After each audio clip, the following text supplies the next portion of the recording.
Now, what's Allah's response? What does Allah want you to do? What does Allah want me to do? What does Allah want every young man and woman in this community to do? He says, وَمَا تُقَدِّمُوا لِأَنفُسِكُمْ مِنْ خَيْرٍ.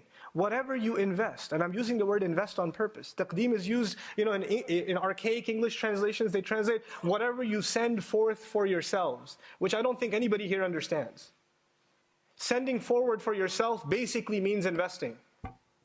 When you put money in a business, then you don't get the money back right away. You'll get it later on, meaning you sent it ahead. A few years later, it'll come back to you. Allah is actually telling us to invest in ourselves. Not just in terms of the akhirah, which is obvious, but even in terms of dunya. There are things you need to improve about yourself, and you will see the gains of that later on in life. So where do I begin? Akhi, I want to learn Quran, I want to learn tafsir. Why don't you start memorizing Quran? No, tell me, how do I learn everything about Arabic? Okay, well, why don't you start with memorizing the Quran a little bit? No, give me something more elaborate. I need something more exotic. You need to invest in yourself. You need to put some time in for yourself. And when you do that, and Allah says, لِأَنفُسِكُم مِّنْ خَيْرٍ. This min is for tanawwu'. What that means is any kind of good. Don't underestimate the good that people do in a community. Don't underestimate the good that you're capable of. And Allah has, this min is it's a huge mercy from Allah, because the good that you're capable of, I'm not capable of. And the good that I'm capable of, you're not capable of. The opportunities that Allah gave you, He did not give me. And the opportunities Allah gave me, He did not give you. Every one of us has a different set of opportunities, a different set of challenges.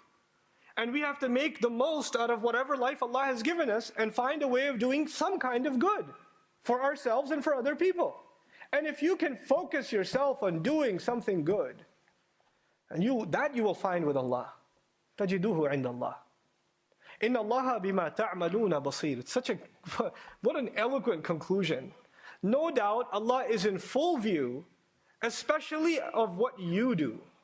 This بِمَا تَعْمَلُونَ, is muqaddam, what's called for ikhtisas. It's exclusivity. In other words, especially the things that you people do, Allah is watching carefully. Allah has full view, especially of what you Muslims do. You Muslims are so obsessed about what the kuffar are doing, what the Ahlul Kitab are doing, what their propaganda is, what their attacks are. You're so obsessed with them, and you have no concern about what you're doing. And Allah says, I do not concern myself with what they are doing, I am concerned with what you're doing. إِنَّ اللَّهَ بِمَا تَعْمَلُونَ بَصِيرٌ. No doubt Allah is in full view in regards to what you people do.